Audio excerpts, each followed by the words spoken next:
Ladies, let's be honest for a second. You're here because he's acting like he doesn't care, like you never mattered. No texts, no calls, maybe he even looks happy on social media. But deep down, something doesn't add up, does it? Maybe you're asking yourself, how did he move on so fast? Was I just a placeholder? Did it mean nothing to him? And the worst part? You don't have answers, just silence. Silence that's loud enough to keep you up at night. But let me ask you something. What if he hasn't moved on at all? What if everything you're seeing is just a front, a highlight reel, masking what he's really feeling behind the scenes? This video isn't about false hope. It's about the truth, the behaviors, the patterns, and the psychology most people miss after a breakup. Because here's the secret. People rarely show their true emotions when they feel like they've lost control. And when it comes to heartbreak, silence can be louder than I miss you. Indifference, often just a shield. And moving on, sometimes just acting. So before you give up, block him, or write your own ending, let's break this down together. Not with guesswork or wishful thinking, but with real signs, real psychology, and real answers. Because if he's pretending, you're about to see right through it. So let's talk about what's probably messing with your head the most right now. The fact that he's out here acting like none of this affected him. Like he never loved you. Like the relationship meant nothing. And you're stuck wondering, how can he just shut it off like that? The truth? Most men are conditioned to suppress, not process. From a young age, they're told not to show weakness, not to cry, not to talk about feelings. So when a relationship ends, even one that cut deep, their default reaction isn't vulnerability. It's detachment. It's performative strength. He may be posting pictures with friends, flirting in comments, or going radio silent, and all of it seems cold. But what you need to understand is indifference is often a cover for emotional overload. When someone doesn't know how to process hurt, they numb themselves and hope you notice. You see, acting like he doesn't care gives him power, or at least the illusion of it. Because if he looks unbothered, he feels like he's one step ahead. He doesn't want to be the one who lost the breakup. So instead of reaching out or opening up, he disappears behind a mask, hoping you'll chase. But here's what he didn't plan for. You're not just waiting, you're observing. And you're starting to realize that someone who truly didn't care wouldn't need to prove it. They wouldn't need to flaunt it. They'd just move on quietly. The louder someone pretends, the less peace they actually have. So if he's acting like you never mattered, don't take it at face value. He's playing a role, and while he's busy performing, you're about to start healing. You're done decoding mixed signals. You're stepping into clarity, and believe me, that is the power he wasn't expecting. You want the truth. When someone's really moved on, they move quietly. They don't need to prove anything. They don't look back. They don't check your profile or stay connected to your world. They just disappear. Not to hurt you, but because they're finally free. But when someone hasn't moved on, no matter how hard they try to hide it, there's one major giveaway. And no, it's not texting you late at night. It's not liking your posts or randomly watching your stories. It's not even showing up by accidents in places you hang out. Those can all be signs, sure, but they can also be manipulation or ego. The real sign, the one that tells you he's truly still thinking about you, is this. He finds subtle ways to keep your emotional thread alive. Let me explain. When a guy hasn't let go emotionally, he will not fully let you go digitally, mentally, or socially. You'll notice he doesn't unfollow you, even though he's not engaging. He doesn't block you, even though he easily could. He stays quiet, but close. He lurks. Why? Because he wants to know if you've moved on before he does. He's still mentally tethered to you. That's the key. And it's not just digital. Friends may mention he's asking about you, but not reaching out. He might bring you up in passing to mutuals, not because he wants to get back together, but because he needs to know where he stands in your mind. That's the #1 sign. He's maintaining a quiet emotional connection without any direct communication. When someone is truly done, they cut the emotional cord. When someone's not, they leave that cord hanging, invisible, but still there. It's not always romantic. Sometimes it's about pride, sometimes guilt, sometimes unfinished emotions. But no matter the reason, if you sense he's still mentally in your orbit without being in your life, trust your intuition. That's not a coincidence. That's tension. And tension doesn't exist in emptiness. It exists where feelings still linger. So don't fall for the silence. Watch for the connection. Is he still circling your world without stepping into it? That's the clearest sign you live rent-free in his mind, whether he admits it or not. Now the question becomes, does that mean anything? Does it change your path? Or is it just a reminder that you're stronger than he expected, and harder to forget than he's willing to say out loud? You already know the answer. Keep watching. It only gets clearer from here. Social media isn't just a highlight reel, it's a roadmap to someone's emotional state, especially after a breakup. People think the silence means nothing's happening. But in reality, what they post, and even more importantly, what they don't, reveals more than they think. Let's start with the most obvious move, sudden overposting. If he was never that active online, and suddenly he's everywhere, selfies, gym pics, out with friends, it's not just coincidence. It's curated. And it's usually for one person, you. That's not confidence. That's a performance. He wants you to see him living his best life without you. Even if it's not real, it's a silent dig. A visual "I'm doing fine" that he hopes will trigger a reaction. But what's even louder than what he posts is what he avoids posting. Notice if he's intentionally keeping certain things off the radar. Maybe there's no trace of who he's hanging out with. No stories from nights out that used to flood his feed. That's not privacy. That's intentional filtering. He's not showing the full picture because he knows you're watching, and part of him still wants control over what you see and how you feel. Here's another subtle clue. Engagement patterns. Does he pop up right after you post? Watch your stories almost instantly, but never reply. That's no accident. That's emotional surveillance. He wants access to you without having to open the door. He's close enough to feel your presence, but distant enough to avoid vulnerability. It's a classic move from someone who hasn't moved on but doesn't want to admit it either. Also pay attention to passive signals, cryptic quotes, breakup memes, or emotional song lyrics that just happen to be in his captions or stories. He'll never tag you. He won't say your name, but he's speaking to you. Indirect communication is how people protect their ego while still feeding their emotions. If he posts something that feels too relevant to be random, it probably isn't. And maybe the biggest sign of all, he hasn't removed you. You're still in his followers, still friends, still connected. If someone really wanted to move on, they'd remove the temptation. Staying digitally attached is emotional procrastination. He's not ready to let go. He's just pretending he already has. So no, it's not just Instagram or just a post. These are breadcrumbs, clues. And when you line them up, the message is loud and clear. You're still on his mind, whether he double taps or not. You haven't heard from him in days, maybe weeks. No texts, no calls, no explanations. It's like he vanished, like the connection you had just dissolved into thin air. But then, he watches your stories. He likes a post from 3 days ago. He shows up in the Who Viewed Your Profiles list. He's not speaking, but he's still there, ghosted yet lurking, silent yet present, and it messes with your head. Let's be clear, when someone ghosts, the obvious message is, "I'm done." But when they keep lurking after ghosting, that message becomes murky, and that's intentional. He's gone quiet, but he hasn't truly left, and that's because he doesn't want to let go fully. He just wants to pull back without confrontation, without having to explain himself, and definitely without giving you closure. So why does he do it? Why disappear, and then still watch from a distance? The truth is simple but uncomfortable. He wants to keep access to you without the responsibility of being with you. Watching your stories, that gives him a window into your life. It lets him know if you're moving on, if you're hurting, if there's someone else. And the more you post, the more he gets to feel connected, without ever having to reach out. It's control without commitment. He gets emotional proximity without any emotional effort.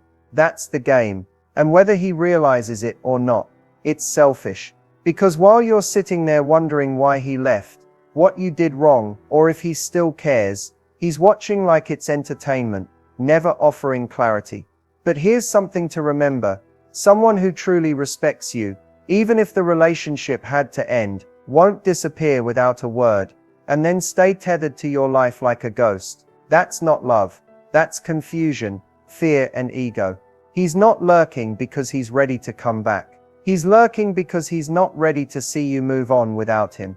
The moment you stop posting just to be seen, the moment you stop wondering if he saw it, is the moment you take your power back. Because every view without action, every silent watch without words, that's not a real connection. That's a shadow. And you were never meant to live in the shadows of someone else's indecision. So let him lurk, let him watch, but don't wait. Don't pause your life to keep him curious. His silence says enough. Your healing will say more. He's fine, right? That's what he wants you to believe. He's calm, casual, maybe even laughing in the background of someone's story. He looks like he's sleeping great, eating well, unbothered, untouched. Meanwhile, you're over here wondering how he could just switch off like that. How does someone go from "I love you" to radio silence? From late night conversations to complete detachment?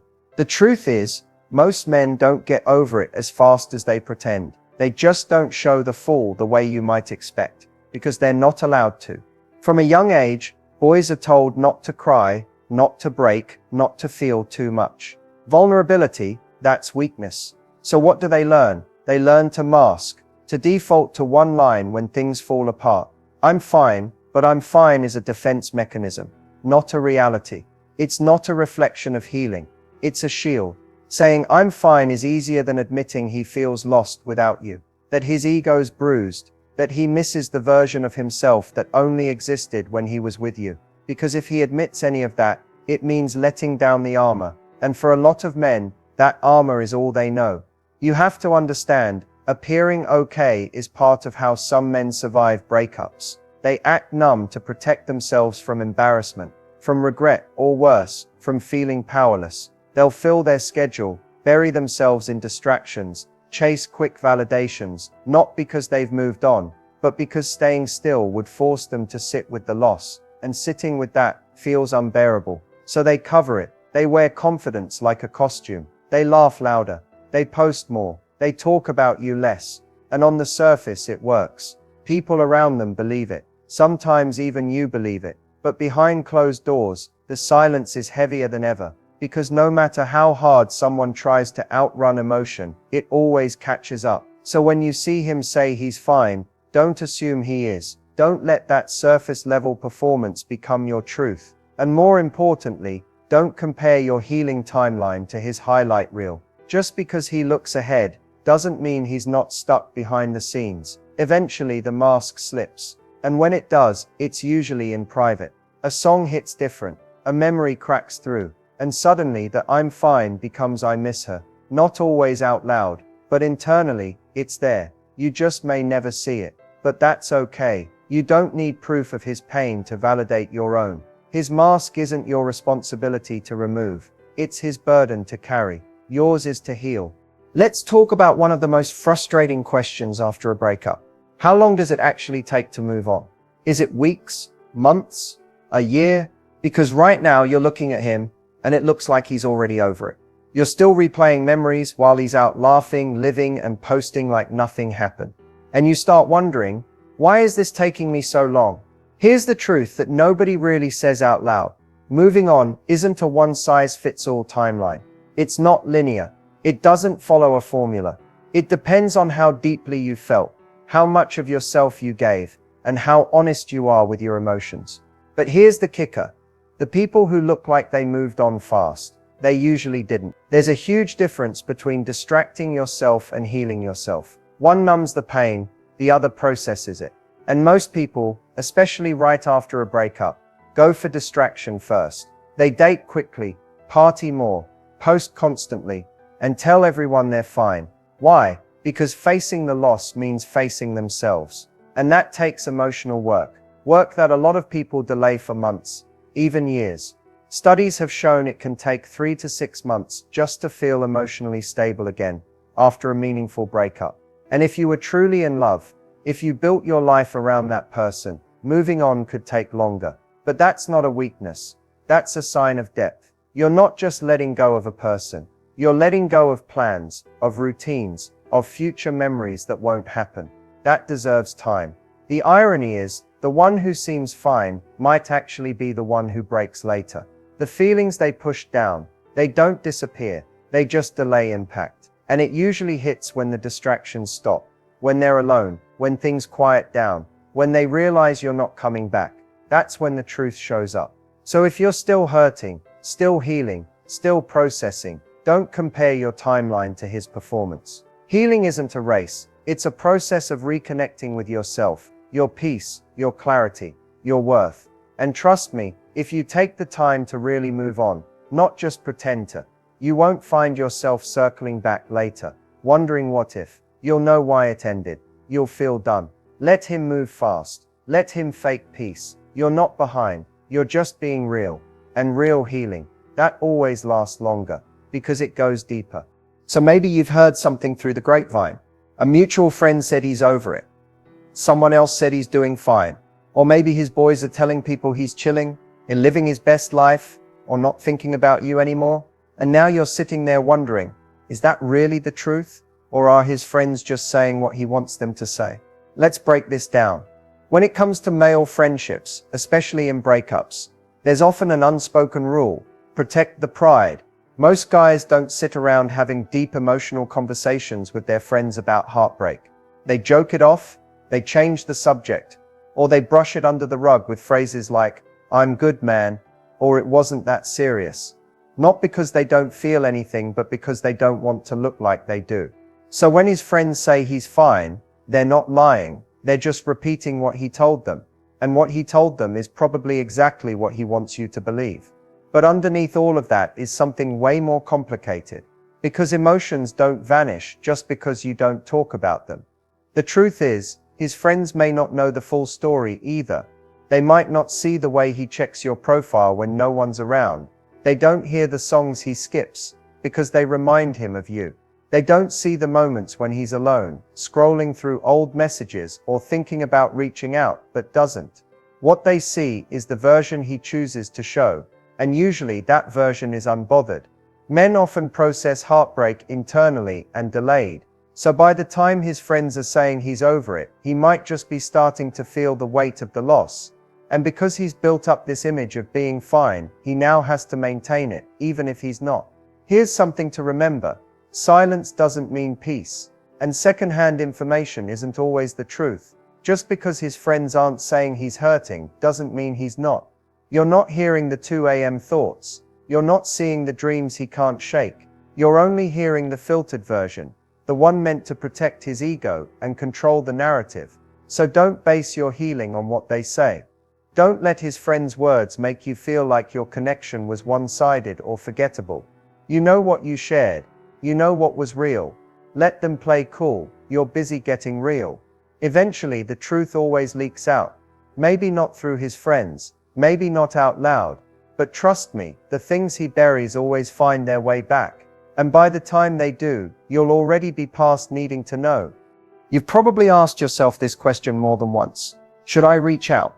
Maybe it's been days, weeks, even months, and the silence feels heavier with time.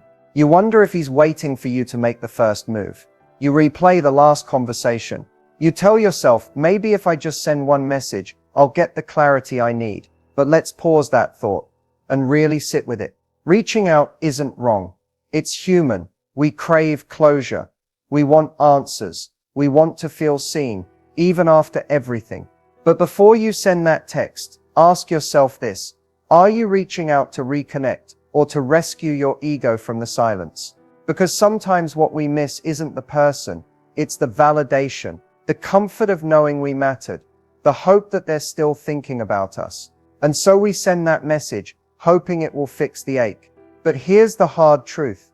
If he wanted to talk, he would have. If he wanted to check in, he had the chance.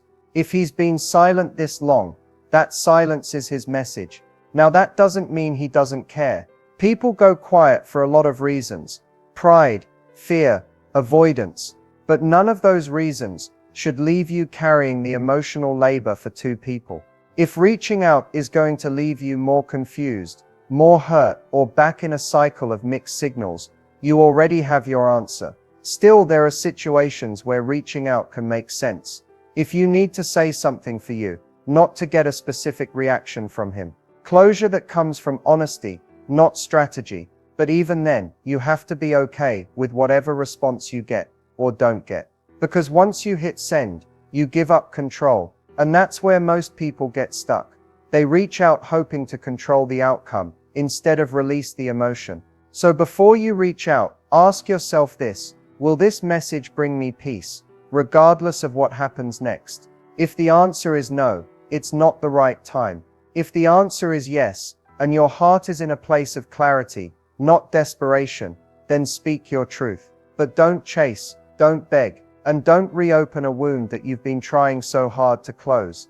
Reaching out doesn't make you weak, but knowing when not to, that's strength, that's growth. And sometimes the most powerful thing you can say is nothing. Here's the bottom line. No matter what he's doing, thinking, or feeling right now, the most important thing is this: you hold the power to write your own story. You're not stuck waiting on his next move, his next message, or his next sign. You're not living in the shadow of his silence or his attention. You're the one who decides how your life moves forward. Taking back your power means owning your feelings. The good, the bad, the messy. It means giving yourself permission to heal on your own terms, without waiting for someone else's validation. Because real strength doesn't come from pushing someone else to change, or from trying to guess their next move. It comes from focusing on yourself and your own growth. It's easy to get caught up in what he's doing, to obsess over every like, every story view, every silence message. But the truth is, none of that defines your worth. None of that controls your future. When you step away from that emotional noise and focus inward, you start to rediscover who you really are, beyond the relationship, beyond the heartbreak. This is your moment to rebuild, to invest in your passions, your dreams, your friendships, to surround yourself with people who lift you up and remind you of your value. Because when you reclaim your power, you stop waiting for permission to be happy. You just choose it. Remember, healing isn't about forgetting. It's about growing. It's about turning the pain into lessons and the lessons into strength. And it's about trusting that better days are ahead, whether or not he's part of them. So don't wait for him. Don't look for signs or answers outside yourself. The power has always been yours, and the moment you take it back, everything changes. You've got this. All right, you made it to the end. Thank you so much for sticking with me through this. Breakups are never easy, and unraveling what someone's really thinking, even harder. But remember, understanding his actions is just one step on your journey. The real power comes from what you do next.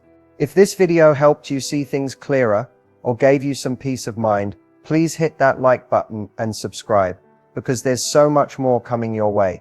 We're diving deeper into relationships, healing, and all the tricky emotional stuff that no one really talks about. Next up, we'll be exploring how to rebuild your self-confidence after heartbreak, because confidence isn't something you just get back. It's something you rebuild, piece by piece.